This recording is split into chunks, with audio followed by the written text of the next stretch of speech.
This video is sponsored by Bookwalker.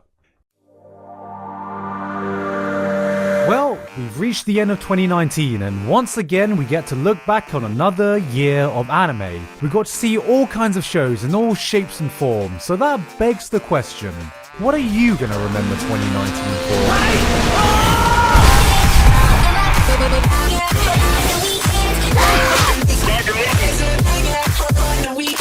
2019 has somehow equaled or maybe even eclipsed the monster year that was 2018. Anime is good now, it's just good, and with more of it than ever before, we have not been struggling for choices. We've had the good, the bad, the ugly, and just the plain weird. So as we take a look back at what we watched and probably what we missed, let's see how anime signed itself off for this decade. This is Anime in 2019. I'm gonna be honest with you, even I had trouble keeping up with all the anime coming out last year, and I feel that's just kind of the norm nowadays. So, instead of trying to cover everything, I'm just gonna keep it to my personal favourite things, ending it on my anime of the year. But I'll do my best to talk about everything that mattered to me and made waves in our community. And looking back for a place to start in 2019, there was one thing we kept having to ask ourselves over and over again. Are you excited for more Isekai next season? No. No, not another one. You're joking. Not another one? One of these days I'll get to look back on a year of anime and think to myself, man, there was a reasonably conservative amount of isekai this time. This year wasn't one of them. Somehow the number doesn't seem to be decreasing but increasing every time. I say to myself, surely we can't get even more isekai next year. No, that is a trap. Don't say it. As soon as you do, some unsuspecting victim tries to cross the road and Truck-kun claims another life and nobody can stop it. So I'm just gonna stop doing it. I'm not going to think about it. I'm just not going to say it anymore. Alright? And this isn't even a dig at the genre. This year we saw more variation than the usual power fantasy affair that we're used to. Cautious Hero, Kemonomichi, and Ascendance of a Bookworm all look genuinely good and different. I just kinda hit my isekai quota and haven't gotten around to watching them yet, but there were a lot of others I did enjoy. Shield Hero kicked off the year proving that all it takes to make a community collectively forget about years worth of built up isekai fatigue was one raccoon girl and an angry boy. The series sported easily the most hateable villain of the year. That built up to a climax so satisfying, the only thing that was actually rising was the revenge boner that could be felt community-wide. My only real problem was with how cheaply Naofumi was built up by essentially bringing everyone else down. Sure, you're rooting for Naofumi, but he's held up as being the only competent character by making everyone but him and his party an absolute fucking useless idiot. So it's really a no-brainer that you'd end up cheering for him because he's the only one that seems to have half a fucking brain cell.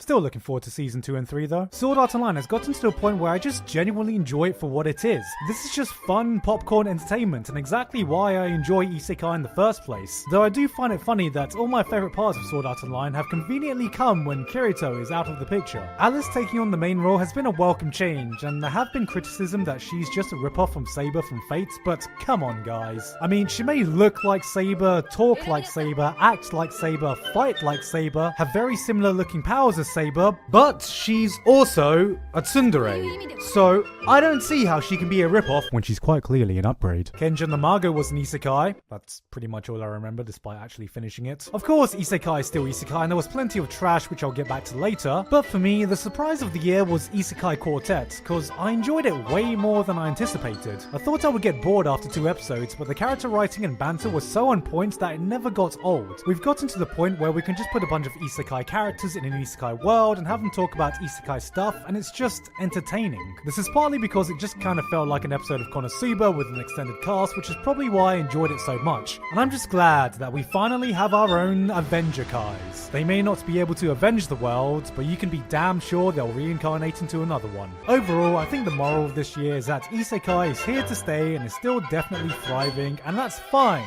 because you know what? Surely we can't get even more isekai next year.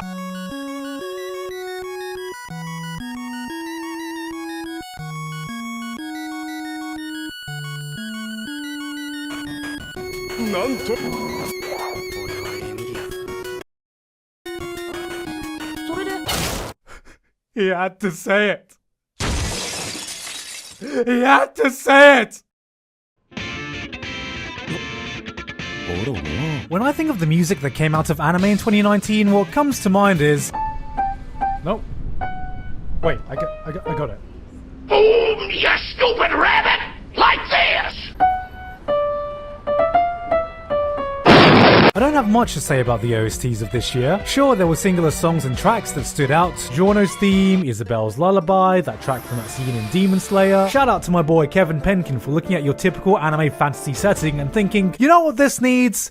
Sexy Isekai saxophone.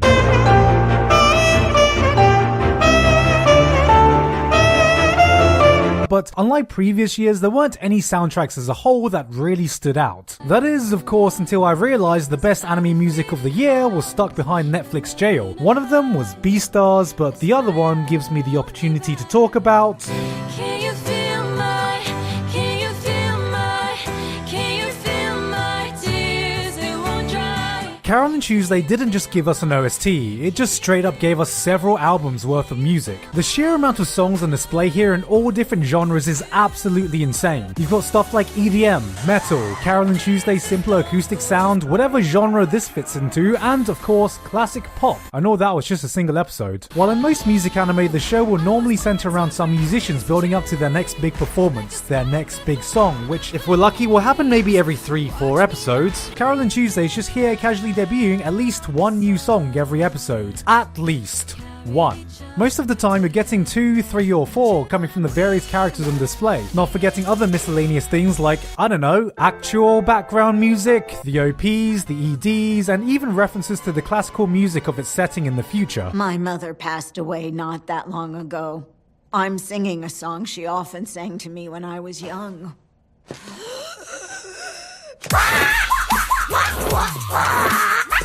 I don't think there's been another anime that's come close to the amount of music in this show, and I realised when watching this how much of a core element music is in all of Shinichiro Watanabe's works, because this entire show felt like his personal love letter to music itself, and I don't think anyone else would have been able to get so many talented artists from all over the world to help provide the music for a single anime. If the writing had been tighter, this had the potential to be an absolute masterpiece, but as it stands, it is simply a good show with by far the most impressive music production any anime has ever seen, and maybe will ever get. Cause I don't know, man, I don't see how any show will ever top the likes of this.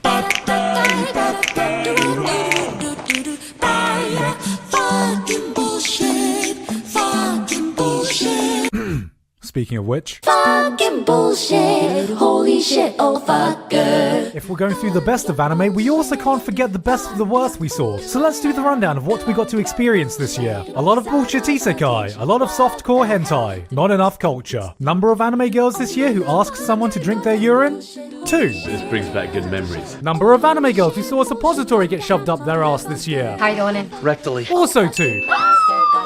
Let's see what magical girls got up to this year. Spanking. Let's forget what magical girls got up to this year. How about shows that acted as visual bleach for the eyes? Wiz kicked things off with an equally ugly sequel to Handshakers absolutely nobody asked for. 7 Deadly Sins ended the year off with one of the most highly anticipated fights of the series. Meliodas vs Escanor, a fight so hyped up by fans that Studio Dean tried to do it justice by staying faithful to the franchise and adapted it using only 7 deadly frames of animation. Mr. Nobunaga's Young Bride gave us an anime about a lolly attempting to convince a fully grown man to get married to her and consummate it. Police! That's it. That's the plot of the show. The worst CG award went to Arifureta, who also gave us The Rising of the Ghoul Hero, the off-brand Christmas present some mum probably gave to the poor kid who asked for Shield Hero, featuring another edgy protagonist teaming up with a 300-year-old demon lolly. With a romantic subplot they were totally gonna dangle in front of us. Oh. Police! And of course, there were the 2 dumpster fires this year that burned so brightly I couldn't keep my eyes off them. I watched Domestic Girlfriend with my girlfriend once. She's my stepsister now. Domestic Girlfriend is what happens when you take a typical harem romance anime and then try to do a full 100% degeneracy speedrun and succeed. A show with so much spice you have to refer to the Scoville scale when rating it, documenting the case of a protagonist who finally dropped the mister and got with his sister, using a secret technique never before seen in anime. Hey, wanna be my girlfriend? But we can't, we're brother and sister. No please, I incest. Okay. I don't even know why YouTube demonetized my review of this. I thought Domestic Girlfriend was the epitome of family-friendly content. Then finally we had Assassin's Pride, commonly referred to as Milady Battle Angel, a plot that was written like a fanfiction of an anime that didn't actually have a better love story than Twilight. Meet Kufa Vampire, son of a twisted relationship between a vampire and a fedora, full-time lolly magnet. Knock knock, what's this? A perfectly suitable romantic interest who's in love with you and also a similar age? What are you? Legal? This is Kufa Vampire. The FBI have to check if they're on the Kufa Vampire registry. When Chris Hansen tells him to take a seat, he's already sitting down. And of course, he's the only man who could possibly cap off this year of glorious trash.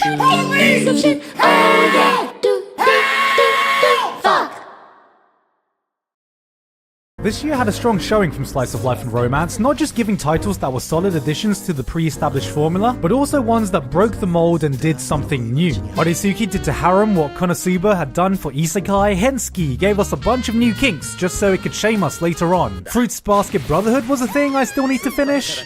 Like another certain brotherhood. People are terrified right now at the implication of the World War Season 3 teaser that just got released, forgetting that Quintessential Quintuplets has already started World War 5 in 2019, and many of us have already been drafted. Senko-San was ASMR for the eyes by giving us a middle-aged salaryman mastering the forbidden technique of dual-wielding headpats against some innocent boomer lollies in what my depression has categorized as an Avengers-level threat. But if I had to talk about the shows that really had an effect on me, the first one that comes to mind would have to be Kaguya-Sama. Oh, love me, mister. Hey, mister. And one of the most refreshing takes of the romantic comedy genre I've seen in a while. The mix of the absurd, over-the-top mind games in the typical harem romance situations was a premise that continued to be hilarious throughout. And before I knew it, I was actually heavily invested in these two characters getting together. I think there was another reason to watch the show, but I just can't remember what it was right now.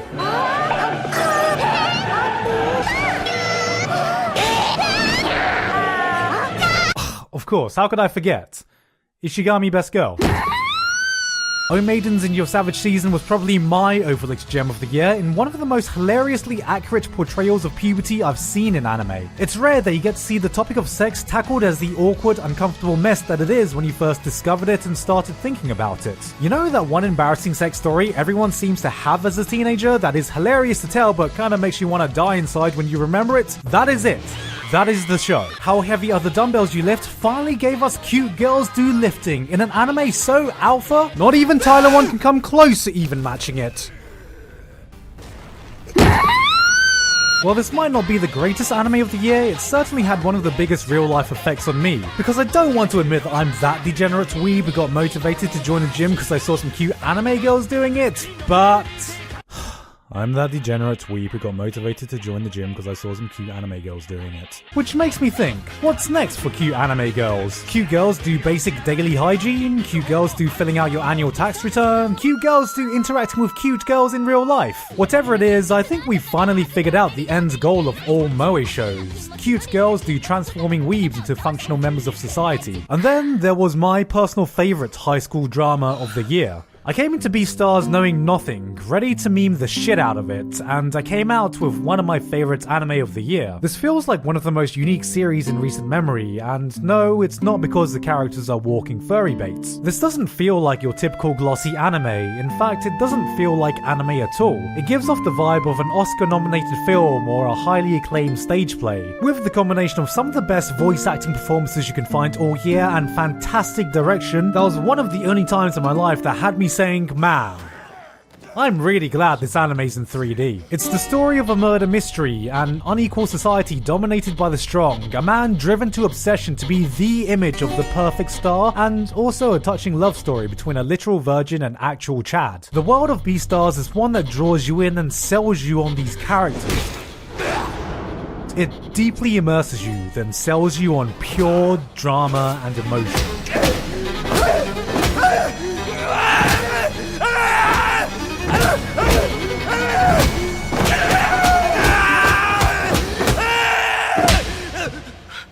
It says a lot that a show about anthropomorphized animals was the one that felt most real. You forget that you're watching wolves, rabbits, deers, and Metal Gear Panda. In fact, their animalistic characteristics are able to emphasize emotion in a way that makes them seem even more eerily human.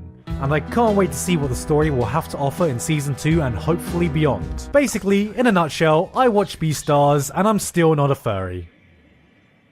But... No. Well... Normally in a year of anime, we get to see some high-octane, hard-hitting shows. So, with that in mind, what did 2019 offer us?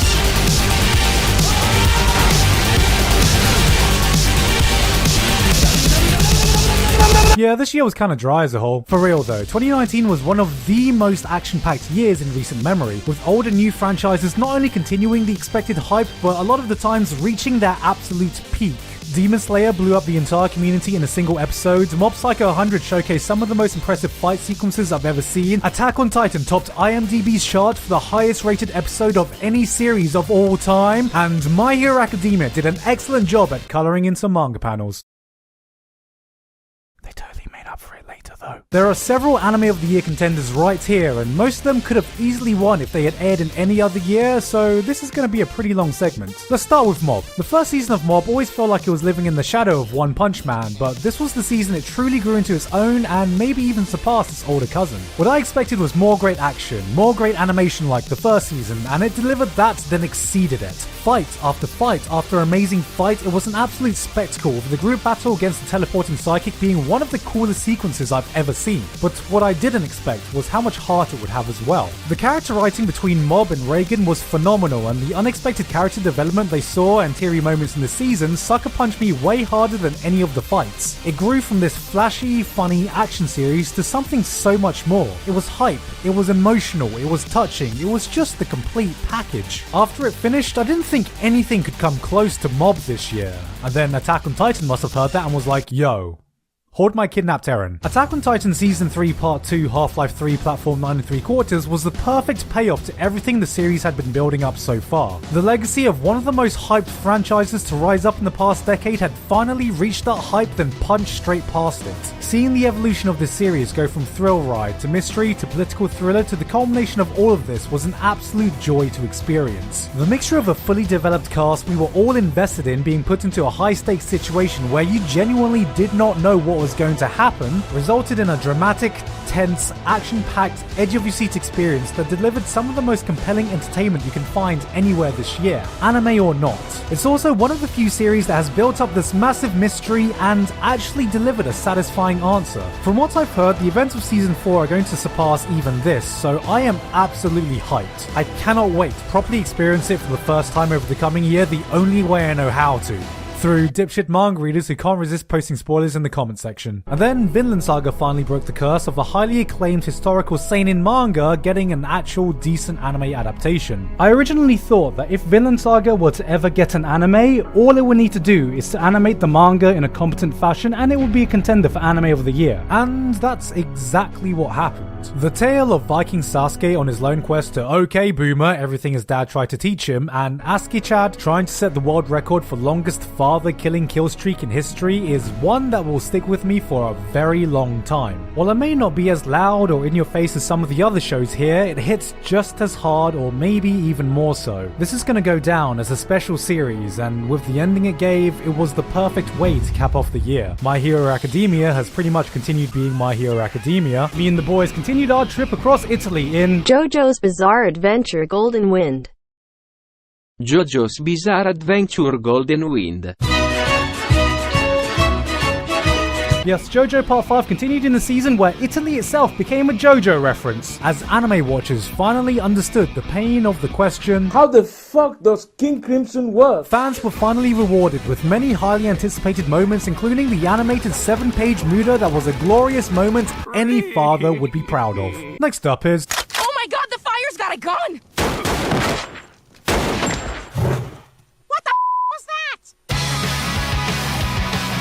Fire Force took the phrase fighting fire with fire to whole new heights as David Production finally got a chance to flex their animation muscles outside of JoJo, giving us a show with several choices of amazing, top-tier waifus and Tamaki. Yeah, I said it, Tamaki fans, what are you gonna do? Trip over and land on my dick? Look, I'm a degenerate that lives for trashy fan service, but there's a time and a place for that, and I don't need it breaking all immersion of every serious action scene she's in. Finally, of course, there was Demon Slayer, which was undoubtedly the new breakout hit this year. I can't remember the last time I saw such an instant explosion from just a single episode. See, there was Demon Slayer before episode 19, and then there was Demon Slayer after episode 19. It went from this moderately popular action show to the hip trending topic on Twitter. Everyone started watching it, and then Ninja tweeted that it was gonna become the greatest anime of all time, and everyone was like, well, I mean, he's pretty good at Fortnite, so he's probably right.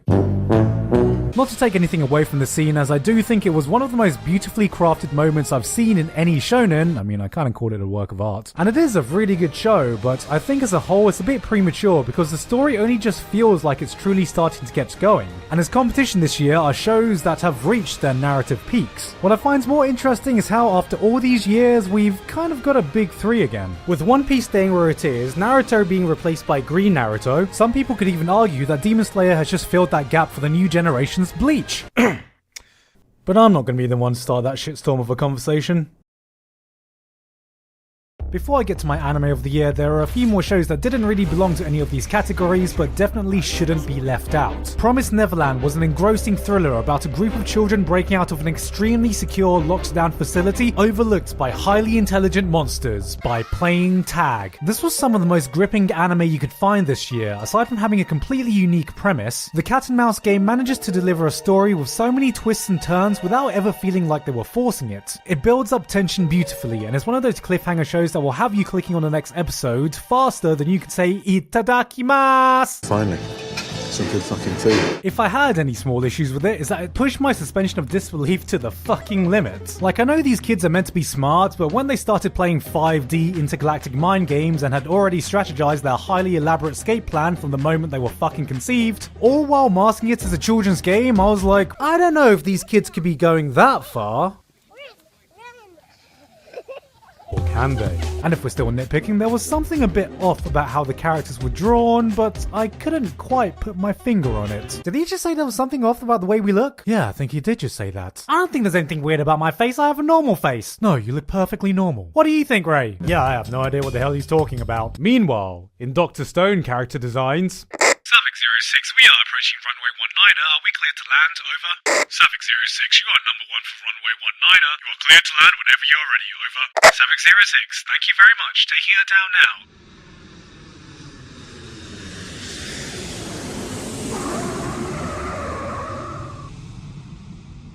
It's time to Dr. Stone this year gave us a long-awaited anime adaptation of those two Indian guys building huts on YouTube that somehow got recommended to you at 1 AM. And I'll be honest, this show left me a bit conflicted in the end. On one hand, it's one of the most interesting premises out there, and seeing the process of how they make advanced technology with the most primitive of tools was some of the most entertaining things you can find in anime all year. But on the other hand, I could give less a shit about any of the conflicts here. Look, I really don't care that Tsukasa hates boomers. Anytime there was a contractually obligated Shonen Jump fight, I couldn't help but just want to go back to seeing the villagers pissing themselves at the sight of Senku making glass. It's probably the first time in my life when I've seen a tournament arc and I've been like, oh, they're putting in a tournament arc. Yeah, wake me up when something interesting happens. Light bulb! No Gun's Life almost single-handedly tried keeping the cyberpunk genre alive along with Psycho Pass, giving us an old-school, hard-boiled detective story that unfortunately got looked over by a lot of people. Probably because its name wasn't something hip and catchy enough, like that time Alphonse Elric got reincarnated as a gun. Dororo was a legitimately good remake of a samurai anime from the 60s that hardly anyone watched because it was an Amazon Prime exclusive. And the only way I see people still remembering the show is when they ask Amazon, hey, Amazon, do you have Demon Slayer on Amazon Prime? And Amazon's like, oh yeah, we have Demon Slayer on Amazon Prime, and this is their Demon Slayer on Amazon Prime. Hoshai no Sora was a really promising anime original sports drama whose production just got axed halfway through, leaving us once again with just half an anime. Fate is still making more money than they know how to spend. Babylon was a great show that I apparently missed. Let's see, was there anything else I left out? Yeah, I think that's everything.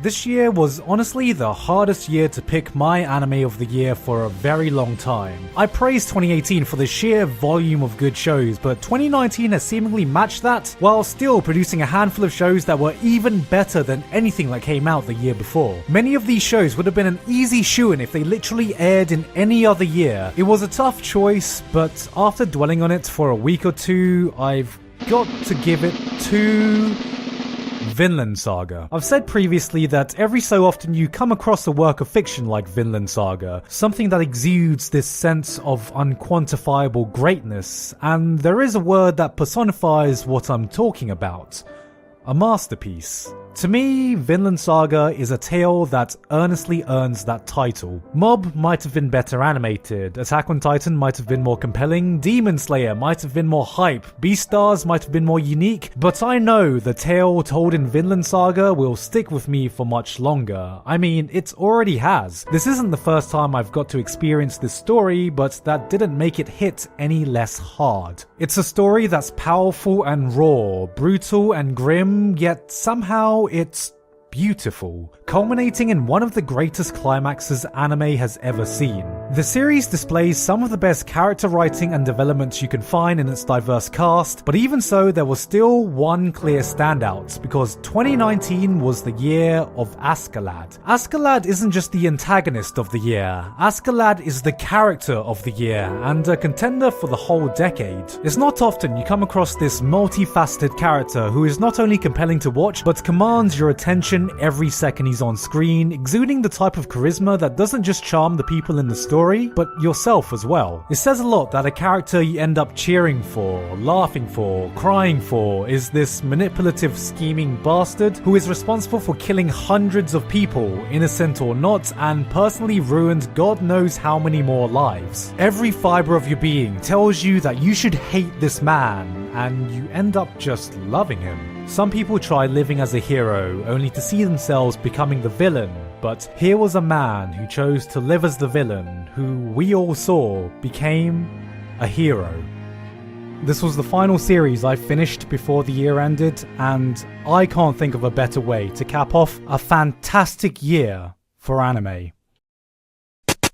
So, as 2020 now has fully come, one last time, let's give it up for 2019. このジョルノ・ジョバーナには夢がある。やっと起き上がったが、おいおいおい、死を叫べ！殺してや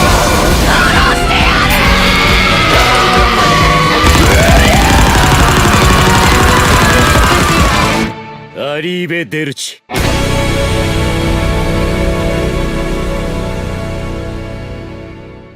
Hey guys, hope you enjoyed that video. I just want to give a quick thanks and shout out to Bookwalker today for sponsoring me. A lot of the titles that I've talked about today are available in their store in both manga and light novel form. In fact, they've made a link with all of the available titles that are on their store that I've also talked about today. And this also does include the title I chose for Anime of the Year, Vinland Saga, and also a lot of the other contenders and most of the Isekai. You can find all of that by clicking on the link in the description, and don't forget that you can use coupon code Gigguk for $5 off. And with that said, thank you very much to Jared Norris, Salem Abdullah, Domis Tato, VDD in your life, Walto, Basil, and everyone else on Patreon for helping to support me on this month. Now, if you watched the end of my last video, you know that I said that I wouldn't be making a year-end video unless I could put all of myself into it, and well, that's why it's a bit late this year. I hope the wait was worth it because I'm really proud of it, and it was a hell of a lot of work, but it was actually really nice to work on it this year and really being more relaxed and not so pressured to finish it on the New Year's. Well, I mean, this video is late if you've just been watching me for the past few years, but if you're an OG watcher, I mean, this is just back to the norm, right? As this is my first video of the New Year's, I just wanted to thank all of you who supported me in 2019, and I hope I can continue making content that you enjoy throughout this entire next year. Anyway, I hope 2020 has treated you well so far. I've been Gigguk, and I will see you all next time.